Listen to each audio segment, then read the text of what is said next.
little snippets of different topics that he just goes right through, and he kind of it's kind of not jumped all over the place, but it's just little, and you literally can take these as deep as you want to go, and some of them are extremely difficult. So we'll get into this here in verse 9 and look at that. He goes on then and talks about how that each of us, in that first part of chapter 12, how each of us are given different talents, and how that we should use those talents, and different spiritual gifts, and how that we all should be one group when we talk about church unity, how we as a unit we should be able to function and go together. And so in verse 9 it says, "Love must be sincere, hate what is evil, cling to what is good.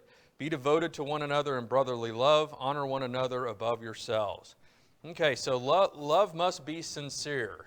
And I hope that we have a lot of participation, because I don't want to be the one up here talking the whole time.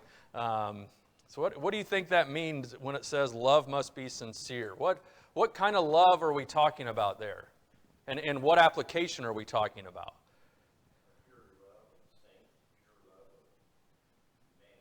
Okay, love of mankind, and is that the same kind of love?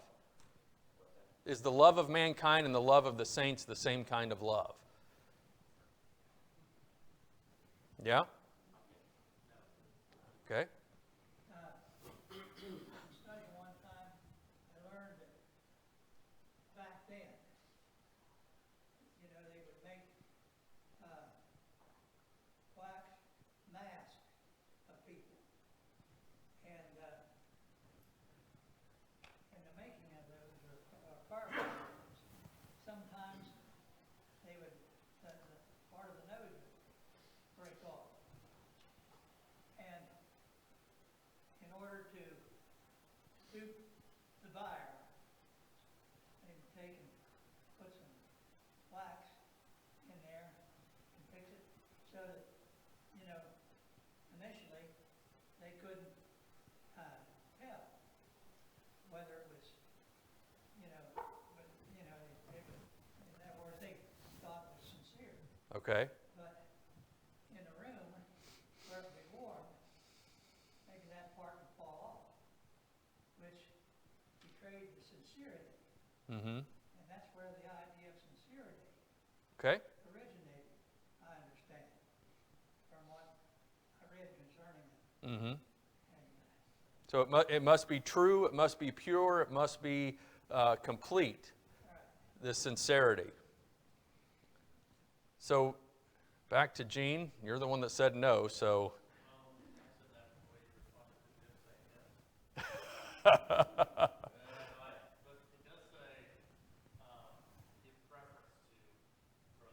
Right.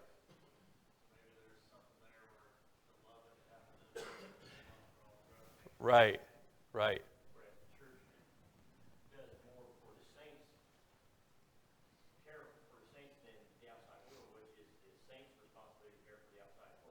Correct.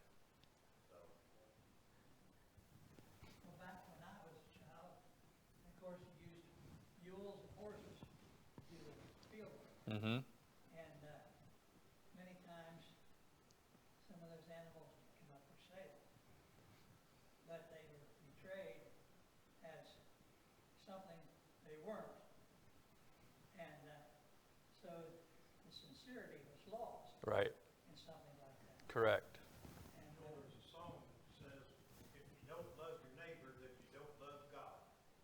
So it takes the same love for your neighbor as it does for God. Okay. All right. Anybody else? my grandfather taught me a lesson because he didn't like horses. He liked mules. But anyway, for a while, after lightning hit the barn, and ultimately one of the mules died, he had to buy a horse for a while. And he eventually bought a young pair of mules. And he had this horse himself. And the guy came and he wanted to buy the horse. And sold the horse to the fella, somebody else come along and offered him twice what the other guy did. And my grandfather said, no, I sold the horse. And he told me, he said, Ron, learn this lesson and learn it well. When you make a deal, you stick with it to the hurt. And I think that's Mhm. pretty well what we're talking about. Yeah. Yep. The love that we have should be sincere, and it should be followed through. I know one of the commentaries I was reading, as far as the sincerity goes, it used the term hypocritical, that love should not be hypocritical. So when we talk about this sincerity, that it should be, like I said, it should be pure, it should be true, and like Don was talking about there, it should be a love that is sincere, love that is, in its truest form. The other part of this love that it was talking about, if you look at we know that there are different Greek words for love, and each one means different things, but it was specifically talking about the brotherly love, the phileo type of love here, in terms of the type of love that we have for a brother. Yeah.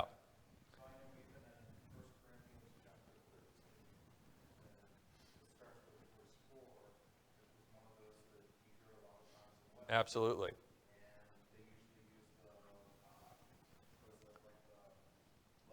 Right. Yep. Uh-huh.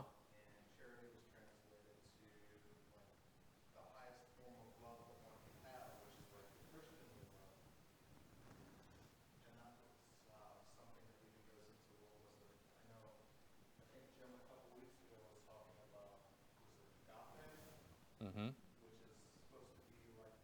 Correct.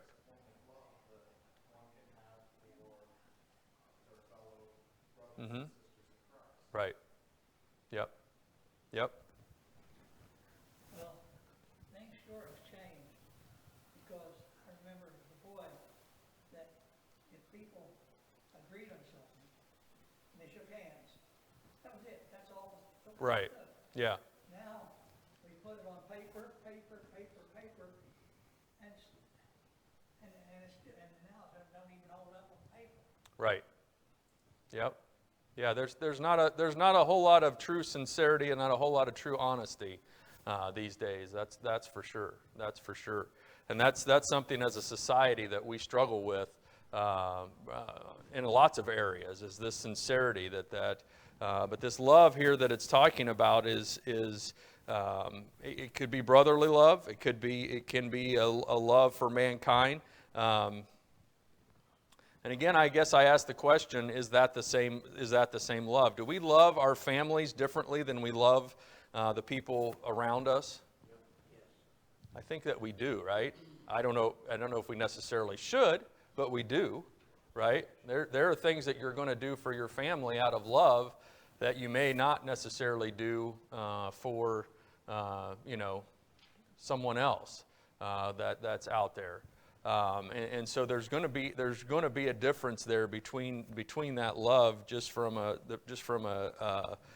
action standpoint. And I don't guess we necessarily know exactly who. It just says love must be sincere. It doesn't say exactly who the love should be for. But you can look at the context there, and it was talking about the unity that we should have as a church and as a body together, and then it directly goes into love must be sincere. And we know that love should be sincere. It should not be hypocritical. And so I think obviously the different applications that we can make in our lives, to love our neighbor as ourselves, one of the greatest commandments, and that's there again, this love must be sincere. Kind of goes on with that next part of that verse where it says, "Abhor what is evil." Right. You don't love the sin, but you love the individual. Correct. So you have to love everybody. Right. Even those that we'll find out on down that you're going to even love your Yes. Yes. Correct. Which is backwards. So if you love them, then you've got an honest love. Right. You don't have a Yeah. Yes. I think that is, we need to pray for our enemies just the same as we pray for somebody else. Jesus, agape, the word agape, love, carries with it your love without reason. In other words, Jesus loved mankind. He came not to destroy man, but to save man. Mm-hmm. And the reason he came was because of man's sin. So here you see an example in Christ of love regardless, whether they want it or whether they don't want it, whether they like it or whether they don't like it, you still love them. Right. Yeah, in verse 10, be devoted to one another in brotherly love. So there we know that love is dealing with the church, dealing with the Christian to Christian love in terms of in terms of this brotherly type of love. Gene? So I'm noticing in starting in verse 6, he talks about how we each have different gifts, right? Yep. Then he goes on, service, he who endures, he who forgives. And then verse 9, it just says, let love be without hypocrisy or forwardness, simple as good. Is it possible that maybe the love he's talking about here is a gift of love, like you're a person who's been given a gift of exhortation, for example, or a gift of service, Right. serving one another, Yeah. a gift of prayer, you're constantly Yep. you're a person who has a gift of love, that you're offering love and charity more than most people do because it's your gift. Right. And I think it goes back to what Ben was talking about too, in terms of that. If you look over it in 1 Corinthians, where he goes through that long list of all of the spiritual gifts that's been given, and then he goes into this whole section on love, and love is patient, love is kind, love is, and I think there could be something to that in terms of he just gets done talking about this section on having these gifts and these spiritual gifts, and then he goes in. It's very short. It's much briefer than what it is in Corinthians, but it's kind of that same. And I looked at that and I thought about that. It could be. It's kind of tough to know. It doesn't really read like verse 7 and 8, like, because it says in service, in the servant, he who teaches in his teaching. It doesn't have a da-da-da like that. Right. So I don't know if love is a gift or love is the thing that all these gifts. Yes. Yeah. That's kind of what I took it as these gifts should be done out of love for one another, and that because of the gifts that they've been given, that led to the love of the fellow Christians together in the church in the church body itself. We have to remember who he's talking to here, the Jews and the Gentiles, especially the Jews, where they didn't care for the Gentiles. Right. They thought they were Yes. basically dogs. Well, and it was very easy. Oh, sorry. He's saying, you have to change your way of thinking. Yes. You have to accept these Right. Gentiles. Yep. Of course, the Gentiles have to accept Right. the Jews too. Yes. Yeah. It's twofold. Well, and that's when you look at the verses in 1 Corinthians, that's what it's talking about. Don't feel like you're above someone else because you have a certain gift. My gift is whatever it is, prophesying, and therefore I'm better than somebody that just does this, And that's kind of where we talk about, this love is patient, love is kind, love is, he goes in through that whole section of verses because, he doesn't, you shouldn't feel higher than someone else because of these spiritual gifts. So I don't know if this is where the sincerity of this love, love must be sincere, he's talking about here, if that actually connects to the previous verses to that more than because in my Bible you have a break there and you get it, it's a different, you kind of switch topics, and to Gene's point, I don't know if that necessarily is the case. Yeah. All love shouldn't have conditions. That I will love you if you do this, or if you do that, or if you do exactly as I'm saying, then I'm going to love you. Right. Right, exactly. Yeah, that's the sincerity that it's talking about there. It's a love that is pure. It's a love that it doesn't have these conditions. But Well, I had a young person say one time concerning her uncle, that she'd never forgive him. And at the time, she went to church, she don't go anymore, never had much sense then.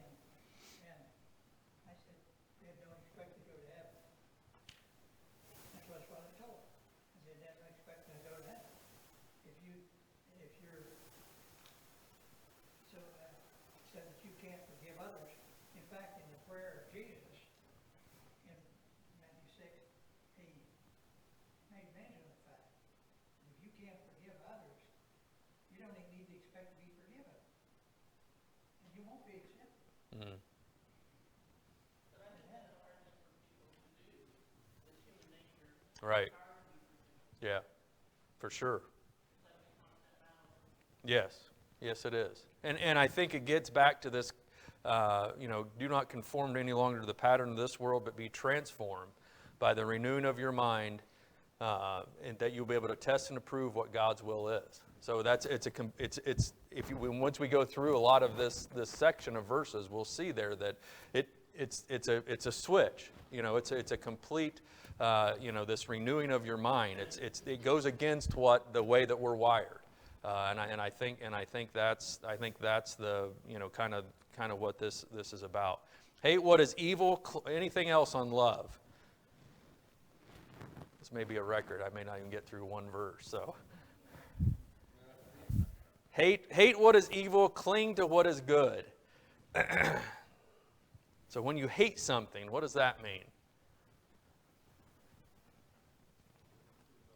How strong is hate? How strong is hate? It gets us in trouble. It can get you in trouble, right? It can get you in trouble. You're in trouble with God if you hate.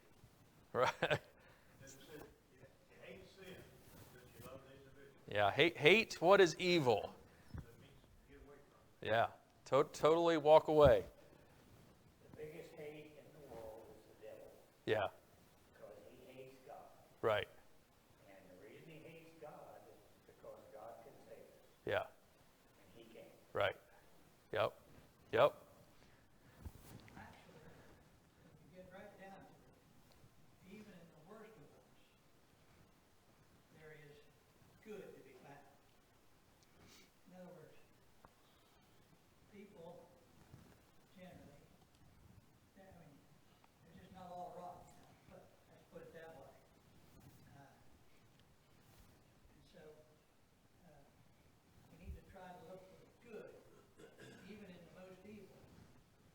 I keep in touch with a prisoner in prison in Illinois. And we correspond weekly. And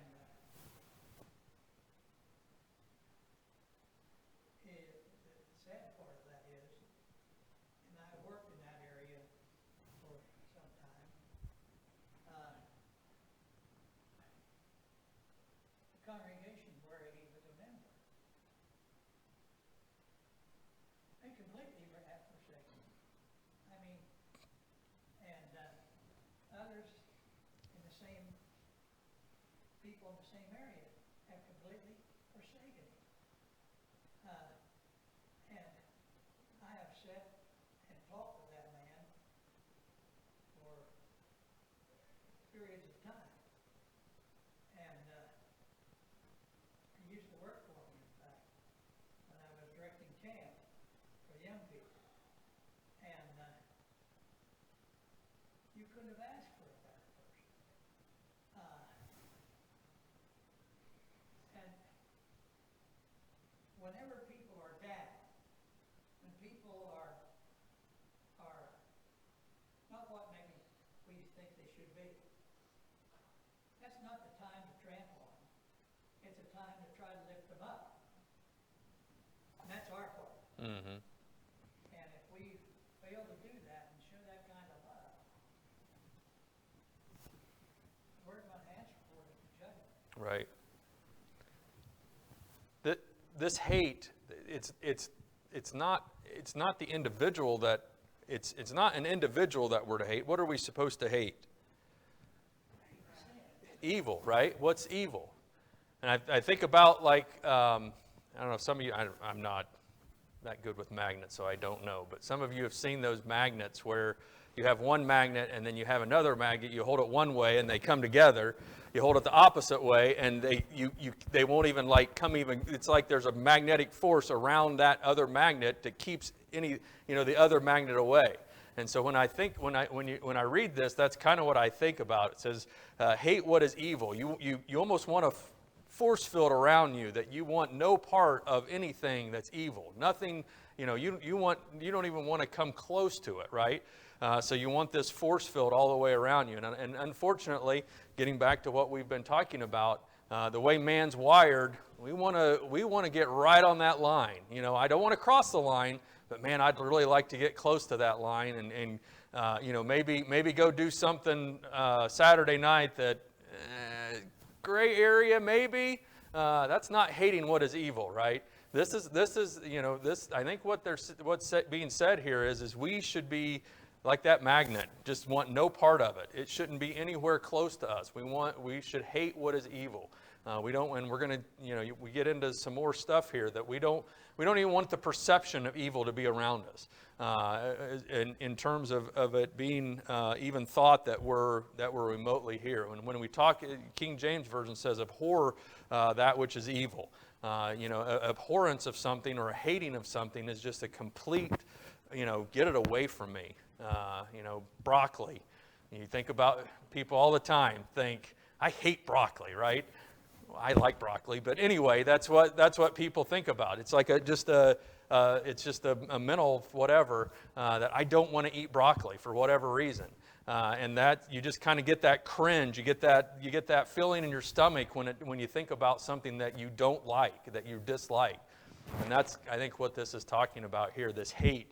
Anytime that you get close to evil, it should just turn your stomach. You want to stay away from it at all costs. I think it involves forgiveness, and a few times over the years, I've had people say how that they forgive people, and something comes up. Well, that guy did that 20 years ago. Right. And if we really forgiven, have we forgotten it? Or are we still holding a grudge because they did something 20 years ago? Right. And now something similar comes up, and we want to pin that on them again. Right. Yep. That's the wrong attitude. Yeah, and it gets back to that sincerity of your love too. It says there that we're to hate what is evil but cling to what is good. I looked in the commentary I was looking at it talks about this clean or adhering. It talked about gluing or cementing. Is kind of what that word means. So when you think about something that's glued or cemented together, what is that? What do you think of that as far as this clinging to what is good? Inseparable. You're bonded to. And is it temporary or is it permanent? Permanent, right? So if you're gluing something together or taking cement and putting that cement in there, I put a flagpole up last summer at my house, dug a hole, put cement down in there, poured the cement, mixed it all together, put it in there. My intent is for that flagpole to go nowhere, right? That's a permanent fixture. I'm not expecting that flagpole to be moved anytime soon. And so when we talk about this clinging to what is good, it should be something that is a permanent pulling together, a permanent bonding. It's something that we should want as Christians, just like it's the total opposite of what we just talked about as far as hating what is evil, cling to what is good. You want those good things, pure things, spiritual things to be around you. And again, when we talk about conforming no longer to the pattern of this world, that seems like that's that's a opposite of what a lot of time the world thinks about. The world thinks about doing for whatever reason, the things that probably is going to get you in trouble is what the world typically goes to and travels to. But it says, helps even today, physical doctors now, to talk about the physical side. That whenever you hold hatred or bitterness and so forth, that affects your health right, as well as your spiritual. yep, right. Oh, sorry. Go ahead, Walt. I have a question. We as Christians who want to follow Christ, how far are we willing to go for our love? Mm-hmm. Right. How far may we have to go Yeah. to show our love? Right. Yeah. Yeah, that's We come here on Sunday right. because we want to be with other Christians. Yeah. Go out in the world, they hate your guts. Yeah. Right. Well, and it gets back to this being a living sacrifice. Your body should be a living sacrifice to Christ, right? To God. And I think that's kind of what this is talking about is it's showing us how do we make our body these living sacrifices? How do we do that? Well, it gets back to what you were talking about. How far are you willing to go for Christ? How far are you willing to go to show your love for God? And I think some of us, I don't know how far people are willing to go. It's something that each of us have to answer in our own minds. How far are you willing to go? Verse 19 pretty well answers. Yeah, we'll get to that, right?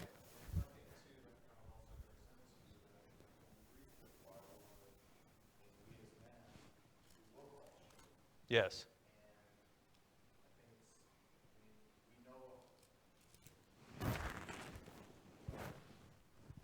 Yeah. I don't think any of us can actually completely go to that full extent. That's where none of us are perfect. Right. No matter Correct. how good we want to be, that we're always going to fall short, but we should keep striving to Yep. be that perfect person. Correct. Yeah. Yeah. Sounds like when you have children, and if someone hurts your child, it's really hard for you not to really Right. act Yeah. that person. Mm-hmm. Yeah. It's not just hating all as far as words, but you can have really hard feelings against that person. Right. Yeah. Yeah. A lot of what we're talking about here is very. I mean, they're very short, brief, but they're very deep. Very, very deep. Very, very difficult to do the things that we're talking about. Well, people often want to take vengeance, but that's not for us to do. Correct. Yes, that's correct. You're right. Right. And that's again, this is part of this transformation of your mind. That's I think a lot of this is this transformation of your mind is looking at it in a different perspective of the way the world looks at it, in terms of going back for revenge or going against someone that has done something wrong to you. That's kind of what this is getting at is how do you do that? How do you make your body a living sacrifice, and how do you transform your mind to one that is God-centered and pure? Sometimes, in fact, I knew a fellow one time, we had the people that was coming to service, but they weren't Christians. And his exuberance as a Christian, he went to their home, and he told them, unless they were baptized, they were going to go to hell. How do you think that person felt? They didn't darken the door no more. Because, in other words, we got to be careful that we don't get in to the judgment Mm-hmm. Stay out of quit judging people, judge what we can do to try to help them. Right. Right.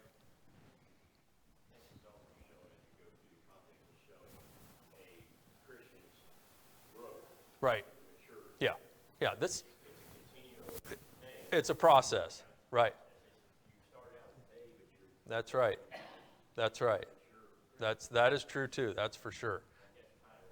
Yeah, this transforming your mind is not going to happen overnight, right? It's not going to you're going to come out of the waters of baptism, and all of a sudden, your mind you're totally thinking different from what you did. This is a continuous process that each of us have to go through, and the studying that has to go into it, and this we're going to make mistakes.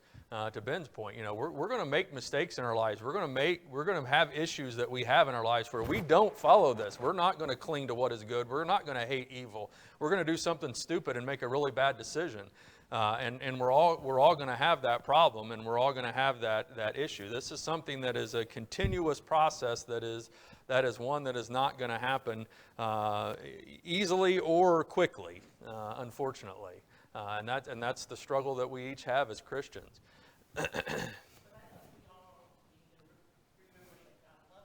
Yep. Absolutely. That's exactly right.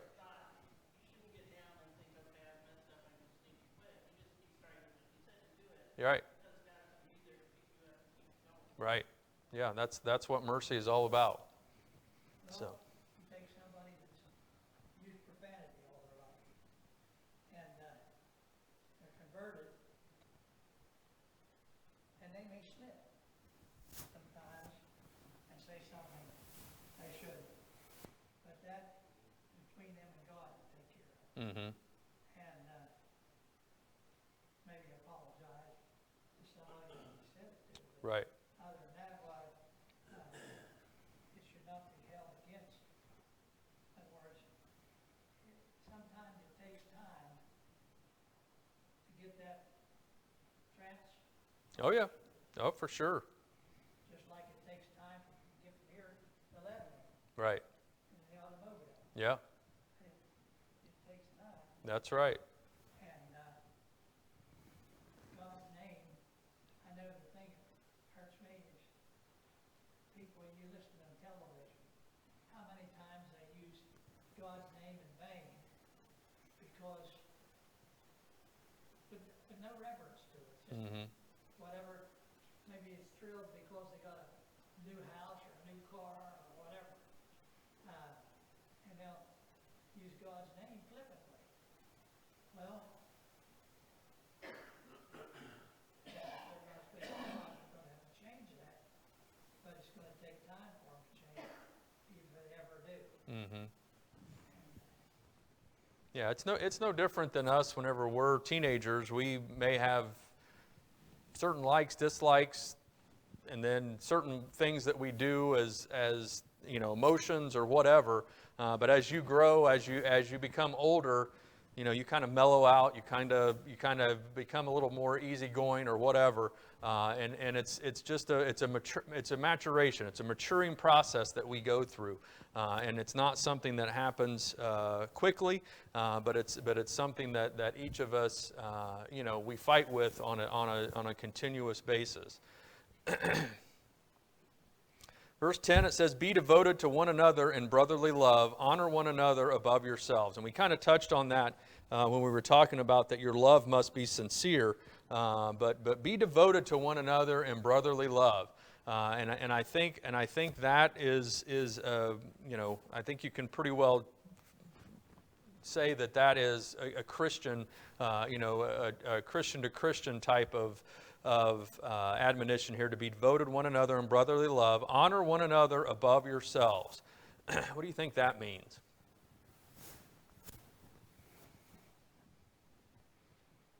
My cross reference says, outdo one another in showing honor. Okay. All right. Yeah. Right. I think we've all met people that like to brag about themselves and talk about themselves all the time. But they don't care whether we Right. And I think that comes into play here.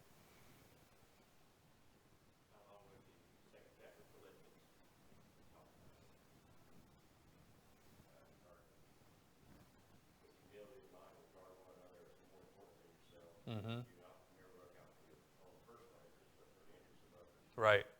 Yeah. Yeah, it's this putting others ahead of yourself, right? And again, it goes back to what we've been talking about. This is not something that is embedded in us from the start, right? This is something that we have to change our minds to understand and to do.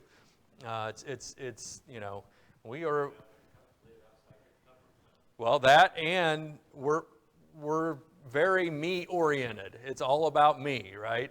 In this world, it's all about the individual. It's all about what I feel, what I think. It's all about me, and I'm going to do whatever it is to satisfy this person right here, me. And so this goes against that whole concept. Honor one another above yourself, and that's tough for individuals to figure out, to put other people's best interest in mind above yourself is not something that we typically do. So Like Paul said, he had an inward battle. yes, yeah, that's for sure. Right, We each have that. right, that we have to go through. So yeah, We want to accept it. right, What I like about the division my Bible says, that behave like a Christian. yeah. That's what this is all about. Oh yeah, for sure, for sure. It's easier said than done sometimes, though.